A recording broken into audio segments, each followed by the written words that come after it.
guys, Richard Holder here, and welcome to the channel. Please, before we get going on part 2 of our 3800 Series 3 Supercharged L32 V6 motor, we're doing some performance mods.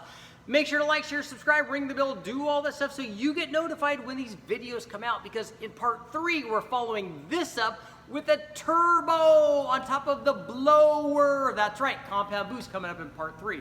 Here in part 2, we're taking a look at some actual performance modifications to the 3800. Back in part 1, we fixed our cylinder head, which did indeed add more power. Now we're going to make some actual performance modifications. We're going to start with the inlet side. We've got a radius air entry into the factory throttle body, hopefully to improve air going into the supercharger. Then we're going to concentrate on the exhaust side. We've got long tube headers replacing the stock factory cast iron exhaust manifolds for more exhaust flow. Then we're going to do what we should have done all along. We're going to install blower pulleys, speed the blower up, and make more boost. What do you say? Let's take a look.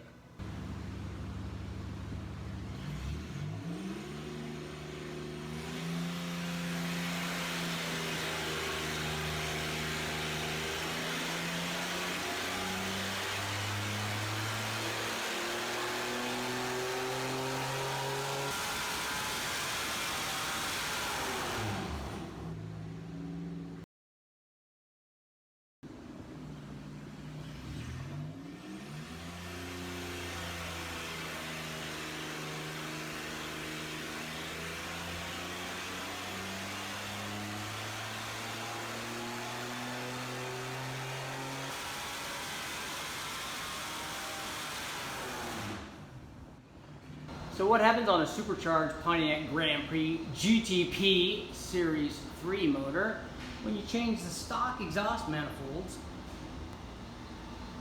to some fancy tubular head?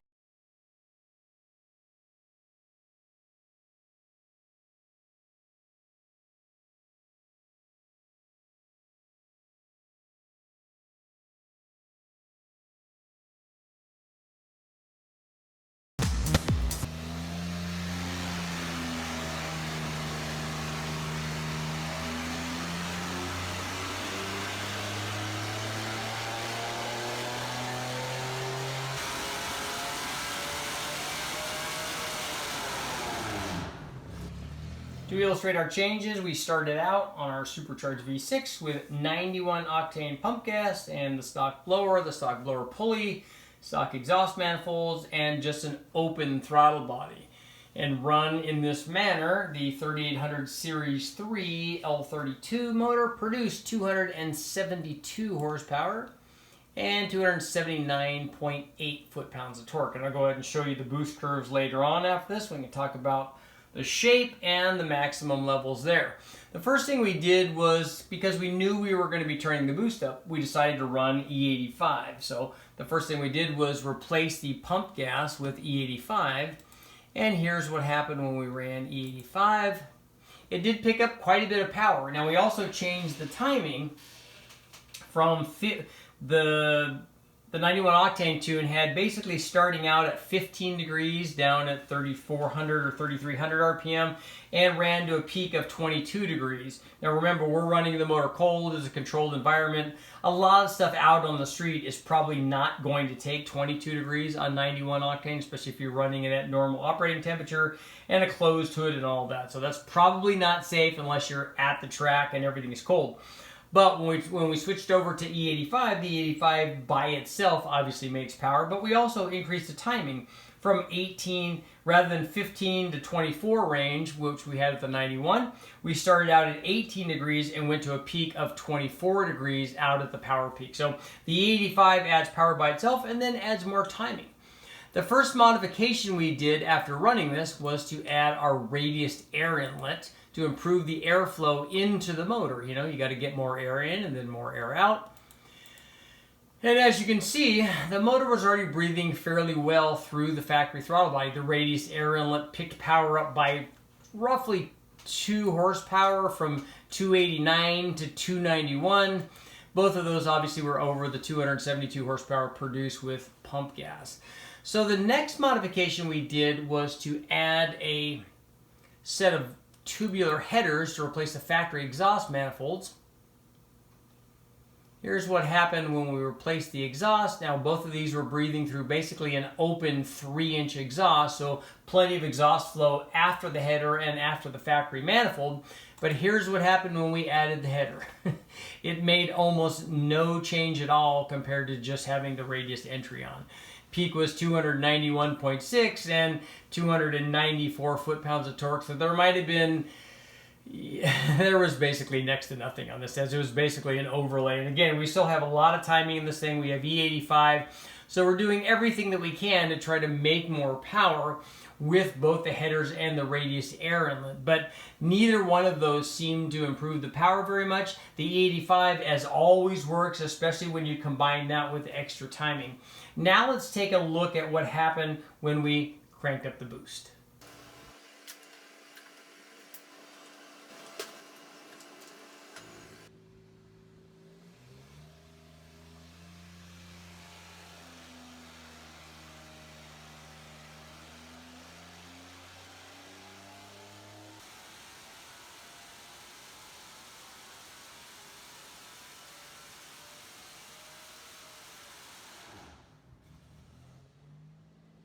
If you're looking for the best way to improve the power output of your supercharged combination, whether it's this L32 supercharged V6 or really any factory supercharged combination, the best thing that you can do, the most effective thing you can do, is to increase the boost supplied by the blower, and you do that by increasing the blower speed.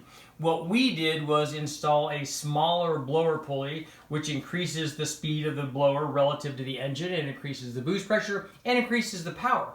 Now, to do this, I actually also installed a different blower.